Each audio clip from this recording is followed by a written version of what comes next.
coached me, pointed out different things I should improve on. And that's what this morning is all about. Now, last night, it was only, I have a confession to make, it was only last night that I did a presentation. True to form, because this is table topics after all. That's why it's my favorite, need a lot of presentation and preparation and speeches. I'm just kidding. So when I realized the gravity of the situation and that Governor Raul will be here, he and I actually competed together, I realized that I have to dig deep. I have to dig deep and look at, reflect on my life, how it happened, what was the journey that I took. 8 years since the last Toastmasters Table Topics competition I had. 3 years since I had a last formal Toastmasters meeting. Because I was active in Toastmasters 2008 to 2011. I've been attending meetings here and there after that, but the last formal meeting I've attended was 3 years ago. So, coming from that context, I had to dig deep, and I had to look at and realize and remember my stories. Because the thesis of my talk this morning is the best speeches are stories. And the best stories are our own stories, stories that we've personally heard, stories we've personally read, and stories that we've been a participant in. Now, we can't have all stories in the world because we can't experience everything. Therefore, the best stories are those stories that are personal to us. So the best speeches are stories, and the best stories are those which are personal to us. Therefore, the best speeches for me are stories. So that already tells you that my favorite technique in table topics is SMG, or story message game. Because for me, it just gives a personal touch to it.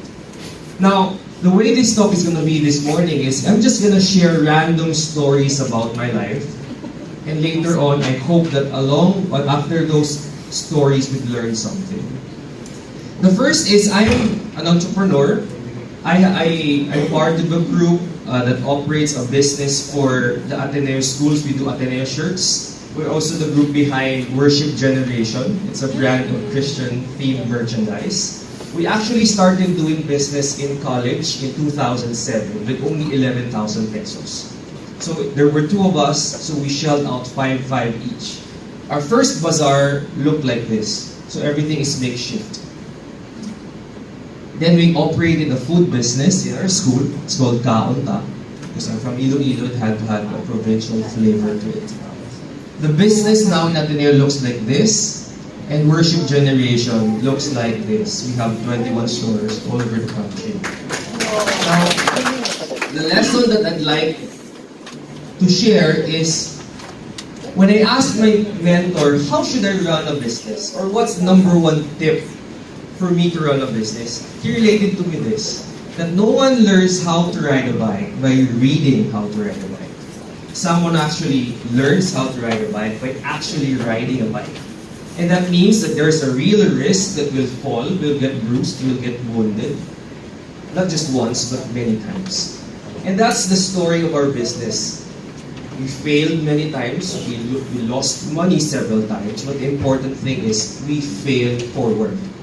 And that's the number 1 lesson or tip that I would have for all of us this morning about table topics. Just muster the courage to try. This is the most dreadful part of table topics for many because you come here unprepared, you don't know what's going to be thrown at you, and you're going to be exposed, as Sir Les would say, and you wouldn't know what other people might think of the speech that you'll deliver, what part of yourself you'll divulge. So for me, number 1 is just muster the courage to try. That is a big decision in itself. 80% of success is showing up. Did they get their percentage right? Right. Number 2 is the story of lip balm, lip gloss, and lipstick. My first job after college was as a management trainee in L'Oreal Philippines. I don't know why I took that job, but because I felt competitive that my batchmates had jobs already, so the first offer that came its way, I grabbed it, and it paid so well. But first day at work, My product manager asked me, Kirk, do you know the difference between lip balm, lip gloss, and lipstick? I told her, no. She said, oh, lip balm heals. Lipstick colors. Lip gloss shines. So in Iloilo, we have a construction business. I told her, oh, so it's like steel bars pala. So what do you mean? Oh, because you want to paint the steel bars metal primer for it not to rust. So that's your lip balm.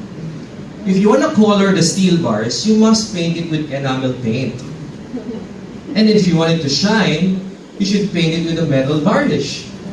So after that, I couldn't describe her face but only remember her words. She said, P.I. Kirk, why are you here?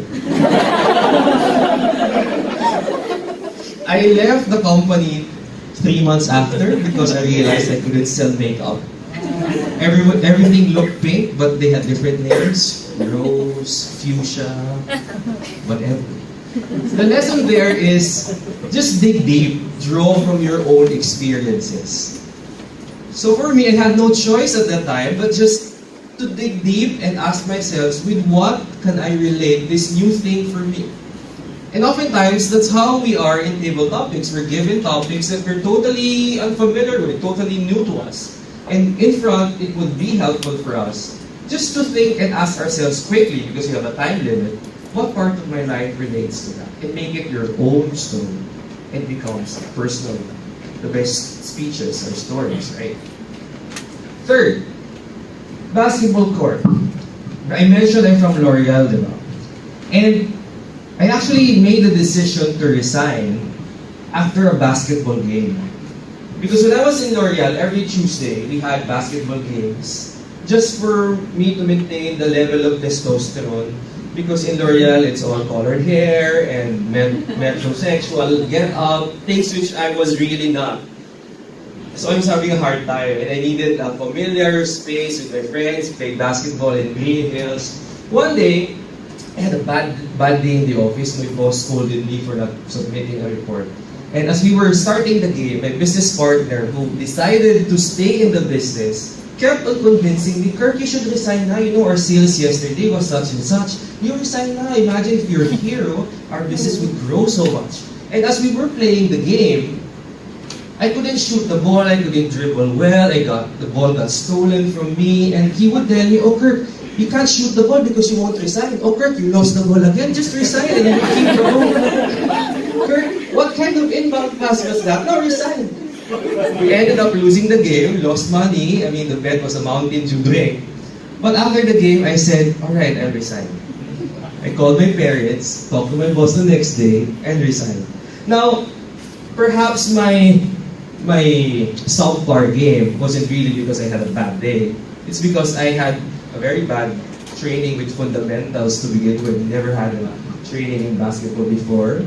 I was so big before that when I did Indian sit, I roll over. It's only when I decided to court an athlete in college when I actually decided to trim down because I imagined running marathons with her and couldn't keep up. It's so embarrassing. So my point here, the third point, is when you're given a question, practically speaking, you understand the question first.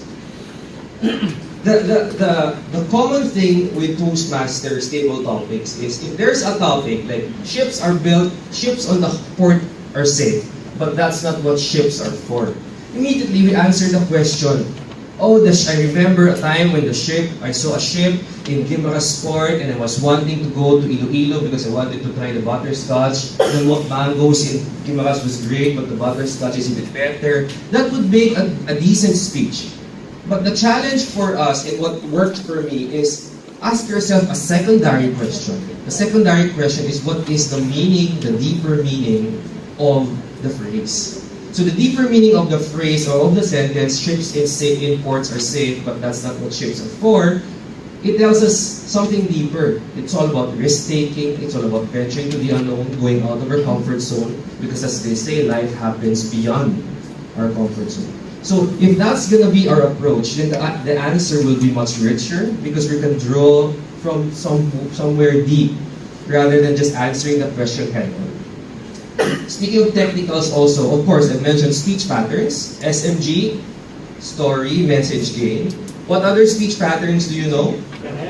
Prep, point, reason, example, point. What else? AIDA, attention, interest, desire, action. What else? PPP, PPF, past prep. What's your favorite? Who likes SMG the most? Quick show of hands, alright? AIDA. If your name is Aida, you should raise your hand. Past, present, future. Compare and contrast. Who wants 1,000 pesos? So there, speech patterns. Number 3 would be the awareness of time. Aside from gestures and body language, this is another weakness of mine, awareness of time. Because I just wanted, in the same way as I have a great intro, great conclusion, the middle would take care of itself. When I was starting with table topics, even up to now, I have that strong faith that time would take care of itself. But sometimes, most of the time, it doesn't really work. Next is the message. What is a singular point, one point, that your audience would get? Or what is that one message that you would like your audience to take home from your speech? You can speak so many words, go on long speeches, but unless the audience comes home with one single point, then we haven't been successful in our speech. The moment we are unable to simplify, then it tells us that we haven't really understood the subject. Right? So the third point is know the fundamentals, the technicals. The basketball game, my poor performance in the basketball game wasn't so much about my decision to resign or my bad day, but it was because of my poor training in fundamentals. So a key to table topics is also key training with fundamentals. And every week, if we have Toastmasters meetings, that's an opportunity for you, for all of us to commit mistakes and to learn those fundamentals. Next story is the story of a gorilla. I read somewhere that there was a man who was buff. He had a family, 2 children, but unfortunately he didn't have a job. The children were to go to school, so the demand to support the family was really great. But he couldn't find a job. One day, as he was walking along the street, he saw a sign, "Wanted Zoo Employee." So he said, "Game, zoo employee. This must be interesting." He went to the zoo the next day, talked to the zoo manager, and told the zoo manager, "I'm game with the job." The job turned out to be to wear a gorilla suit and be the fake gorilla. Because the gorillas were becoming extinct. So first day on the job, he went to the gorilla cage. He was just sitting there. And then he got bored. He saw some bars, he saw some rocks. There were children. He wanted to impress the children, so he did somersaults, he played in the rocks, he actually swung in the bars. He got too adventurous, he fell on the next part of the zoo where the lion was. No, he was terrified, he was petrified, and he kept on saying, "Help, help, help! There's a lion!" The lion came. The lion went around him. The lion whispered, "You better keep your mouth shut or else we'll both lose our jobs here." So the bigger point to that is, most of the time in life, we have to improvise. And in table topics, this is one of the best tools to have, to be able to be comfortable in improvising. And for me, this is the bigger value of table topics, because we're not prepared for all the things that will happen to us in our lives, in our offices. Suddenly, your boss has a bad mood and calls you to his office and explain this. Hi boss, good morning. Want coffee? Try to improvise. Table topics is just about improvisation. And we have to be comfortable with that. So the first point was, if you remember, for those who took notes, just have the courage to start. Number 2 is dig deep in our own respective experiences. Number 3 is know the fundamentals. Number 4 is improvise. Number 5, I'd like to share you a story of stars. My favorite character is Sherlock Holmes. This is an old story, you might have heard of this. But one night, Sherlock Holmes and Watson went on a camping trip. After they set up their tent, they had wine and beer with them. So they drank a little too much. After some time, they fell asleep. Middle of the night, they woke up. And Holmes asked Watson, "Watson, what do you see?" Watson replied, "Oh, I see stars." Holmes asked again, "So Watson, what does that tell you?" And then Watson replied, "Oh, it tells me that astronomically, there are millions of stars in the galaxy. Meteorologically, it tells me that perhaps tomorrow is going to be a great day. Orologically, it tells me that it's 3:45 in the morning. Theologically, it tells me that we are but a small speck in the vastness of God's creation. How about you? What does it tell you, Holmes?" Holmes replied, "Watson, you idiot, someone has stolen our tent." So, questions. Questions are important in our day-to-day life. The questions that we ask. And sometimes we're so fixated on the small things that we forget on the big things. Most of the time, also, we're so fixated on the big things that we forget the details. An important tool in table topics is answering the question, what is the lens through which we see the world? Because it will provide us the answers and the responses that we will give in table topics. Now, my fifth point is this. We need to cultivate a sense of wonder. When was the last time we all said, "Wow"? When was the last time we were truly amazed with the world? Or are we jaded and saying, "Oh, so corny. Oh, I've seen that already." It's like when you travel for the first time, you take selfies all the time. Anywhere. Corner, airport, CR. But as you travel more and more, you find it too jologs. And you see people doing that, you tell yourself, "Ano ba yan? Lahat na lang ng areas, selfie." But I was like that before, and a friend told me, "Kirk, why are you doing that? Don't you realize that you're shortchanging yourself? It would take a selfie to make these people happy, or to make them excited. And it would take so much for you to be satisfied, or for you to be wowed." Now, a healthy sense of wonder would help us, not just in table topics, but in our lives. So when was the last time that you said, "Wow"? Next. These are my friends, my closest friends. This is my business partner, Ken, on your left, and M in the middle. So you see that we're not serious people, really. We goof around. Our office is a bully office. We allow Facebook, we allow YouTube. It's a very millennial office. So we accept your resumes. No, kidding. So these people have introduced me to so many things in life. Like they taught me how to eat sushi, Japanese food, because I come from Iloilo, and my palate was so traditional before. I wouldn't dare try new things because I feared that I had a stomach ache. But when we went to Taiwan, I ate sushi, and now I'm a sushi addict.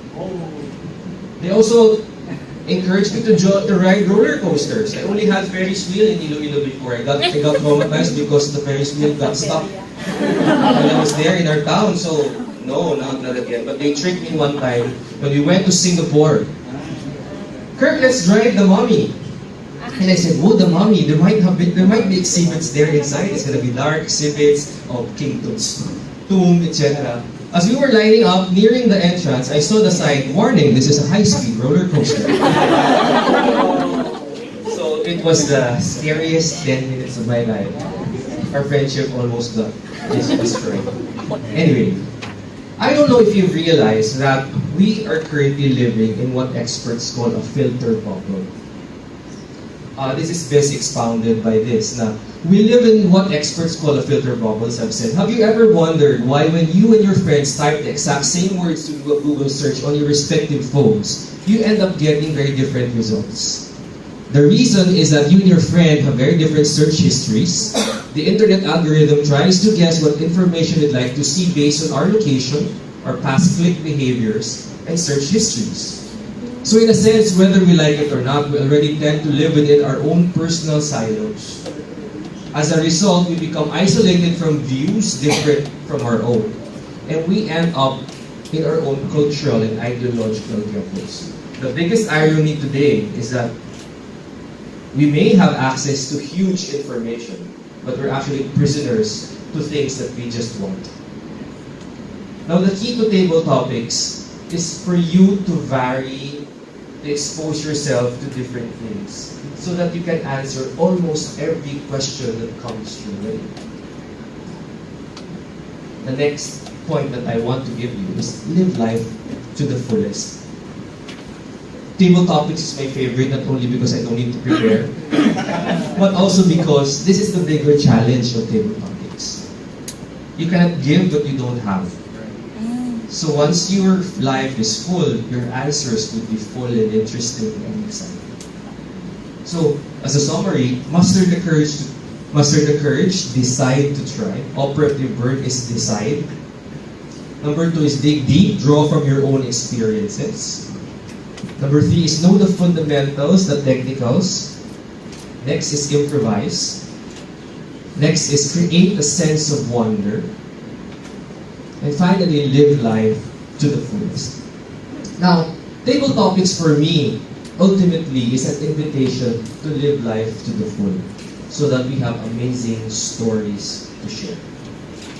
The technicals could come in later on, but it's the content for me in table topics that matters. In the same way as some gestures are awkward, if not natural, the natural part of table topics is the answers that you give, the stories that you share.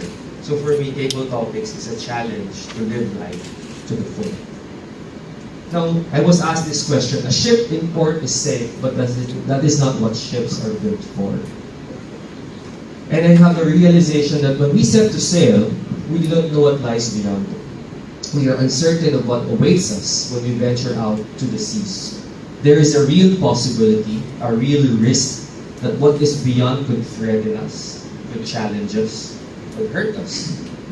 But the moment we decide to set sail, the moment we muster the courage to find out what lies beyond, our world widens. When we set sail, we also discover a totally new world for ourselves. We realize not only what is and what we are, but also what more there is and what more we can do.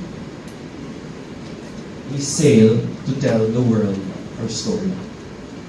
We sail because the world needs to hear our story.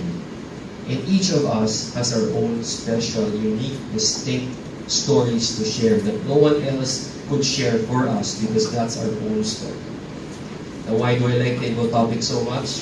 It's an excuse not to prepare, it's an excuse not to do some gestures, but at the end of the day, for me, the bigger and more applicable aspect of table topics in day-to-day life, because not all of us will do contests anyway, is that it invites us, it challenges us to take a look at our lives and ask ourselves, what kind of life are we living? Is it full enough, not just for table topics, but also for people to enjoy?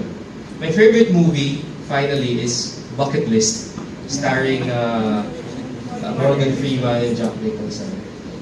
You know the story, they had cancer, they wanted to go around the world and experience life before they hit the bucket, hence the bucket list. At one point in the movie, they were on the Giza, and they were talking about the prospect of life and life beyond. And Morgan Freeman told the story to Jack that ancient Egyptians only had 2 questions before you enter heaven. Number 1 is, did you find joy in your life? And number 2, did your life give joy to other people? Now, we join Toastmasters for personal development, but it would be too selfish for us if it were just only for ourselves. We join Toastmasters to add value to our companies, to our family, girlfriends, boyfriends, friends, and to everyone we encounter. And table topics is not part of Toastmasters, in my biased opinion, knowing all those excuses. where we can actually deliver and be of value to other people. Good morning.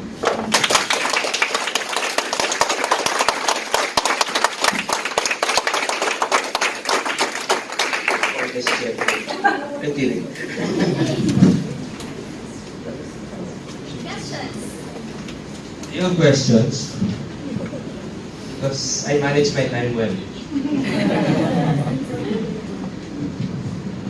Questions? Anyone? Still have time for questions? As you're thinking of questions, I now go to some technicals because this talk was devoid of too much technicals because I wanted to tackle on the motivation and the core. Yes, sir. You're a speaker, sir. No, your question is hard. It's wonderful that you gave such a great talk about impromptu speaking. It's comforting because 3 decades ago, I won also the impromptu speaking competition. So anyway, when you age like me, one of the things that you realize is when you're as skilled a speaker as you become, there are moments when you choose not to talk. When you choose to let the silence speak volumes instead. What are some of those moments from your experience where you were tempted to say something and then realized na, oops, parang band-aid ata gagawin ko. So I'll just keep my mouth shut. Could you tell us when are some good times also not to say anything? The most obvious answer would be during funerals. I understand how you feel because not really understand. Yeah. I have a friend who's having a quarter-life crisis now. And she's a girl, she has all of these rants. And at the start, I wanted to provide solutions, boom, boom, boom, boom, boom. But then I realized that she's more receptive when I'm just there to actually listen. It reminded me actually of one of the speeches I heard in Toastmasters, where it said, sometimes people are not really interested as to how much we tell them, but as to how we made them feel. The image also, I don't know if you remember Pope Francis when he was in UST, and there was this crying girl, why is my life like this? Why is my mom like this?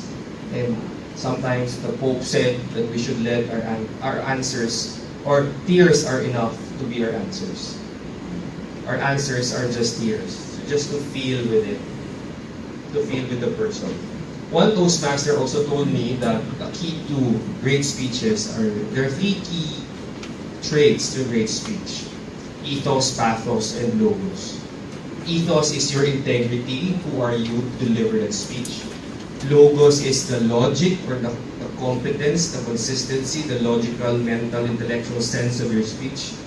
Pathos is how you relate with people, how you share their emotions, how you share empathy, how you feel with them.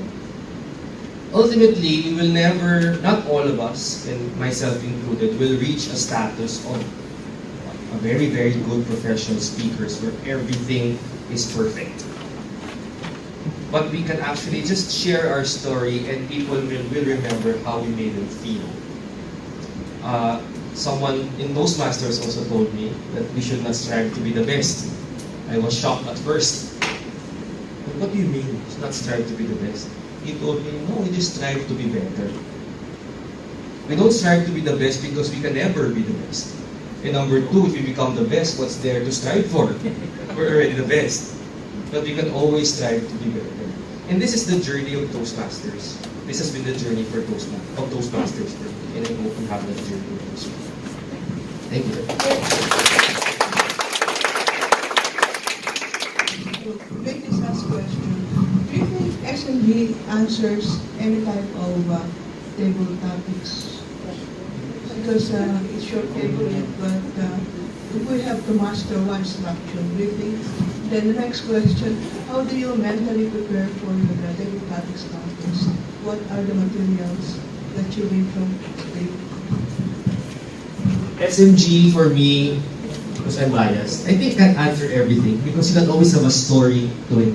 That's the importance of asking what does the topic mean, or what is the deeper meaning to the topic. Now, how can we mentally prepare? I think the advice of my high school teacher then still would work. Prepare great introductions across different themes. Prepare great conclusions and quotes from different themes. Have a speaker's notebook where you write and classify nuggets or gems that you heard and categorize them according to different themes or genres like grief, love, pain, suffering, joy, travel, family, relationships. And you can just draw from them. Imagine your mind as a sala. The things that we read, the things that we absorb, the movies that we watch, form the furnitures inside our sala, which is the mind. So the more furnitures we have, the better. But not so much because it's gonna get crowded. Yung sakto lang. So practical tips: read a lot, take note, listen to podcasts, watch YouTube videos. I download YouTube videos and they put me to sleep. Language experts tell us that we best learn language when we just hear them as ambient sound. I mean, children, we don't teach children, the sentence construction of this is like this. But somehow they manage how to learn how to speak because they just hear it as in a day-to-day thing. So when you learn a foreign language, just play a Spanish thing and you pick it up. Similar also with the speeches that I listen to. I'm surprised that at some point during my talk, it comes out. I'm even surprised where it came from. That it's there somewhere. So just, parang build your arsenal. Have a stockpile of weapons. You'll never know when you're gonna use it.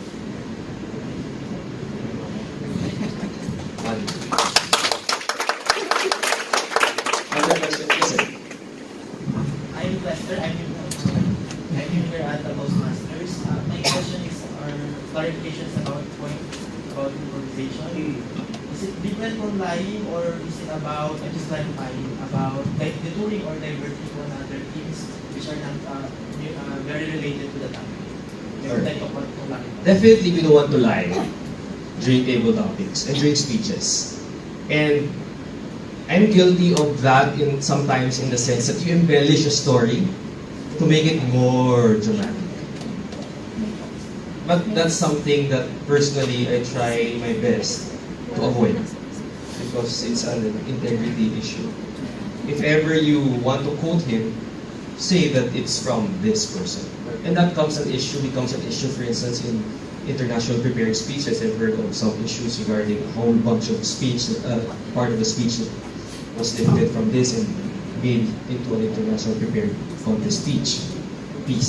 Now, about diverting the issue, or as politicians would call it, spinning it,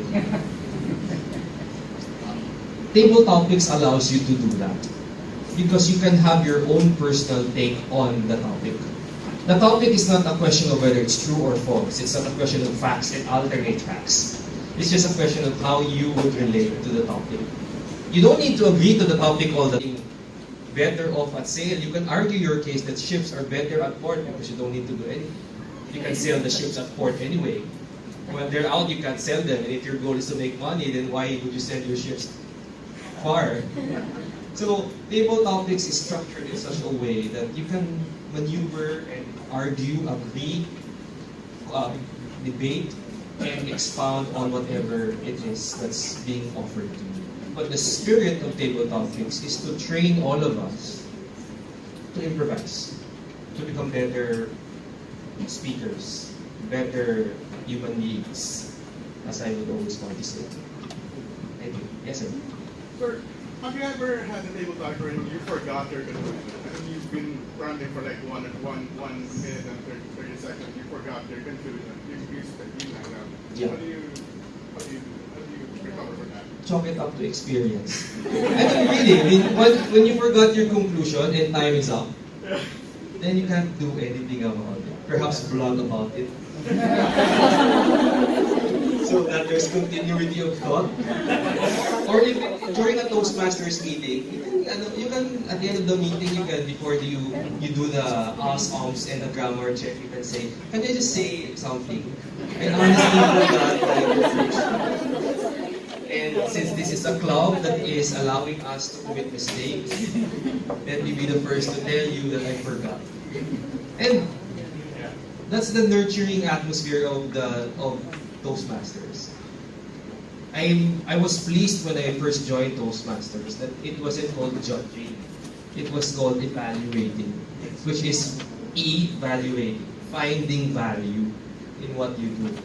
So people are not here to say, oh, you're such a blah, blah, blah, blah speaker, but oh, you did great here and here and here, and you can improve here. The longer you stay in Toastmasters, you think, no, it's a script. It's a formula we use. But if you're at the receiving end of that kind of mentoring, it's something that would make you feel great and reinforced and encouraged to try some more because you have the permission to fail. Okay? One last? Yes, ma'am. If we are in a table topics contest and we are presented with a question that is so foreign to us, are we allowed to have the question clarified before we say our piece? If you mean by clarify, repeat, then actually that's a trick that table topics contestants do so that they have more time to think. But if you don't know really, I think part of the challenge is for you to perceive what it means. Now, granting that you don't really, or if you're not sure, don't understand what it means, then you can have your take on it. And there's no objective, the judges of the table topics contest are your fellow Toastmasters. So long as it makes sense, so long as you're technically good in the sense that you do right things in front and you made them feel right. The older they are, the more emotional they become. A trick, if you're really into contests, you also look at the judges. Are they the DTMs or are they the new ones? You have to partition the judges using the term observer. Partition them, look at them, profile them. Not to pander to them, but the bigger goal of a contest naman kasi is for you to weigh. You weigh and see your risks and you find a way to please them. But that's for contest. Right? Alright, so I'd like to thank you once again for inviting me. This is a good reminder for me to attend Toastmasters more often.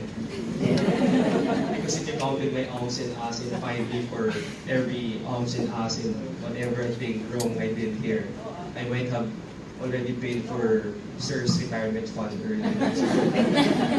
So again, thank you. Join Toastmasters. Be great at table topics because the best speeches are stories. The best stories are personal to us. The more we live life, the more stories we have to tell, the better we become table topics speakers. Thank you.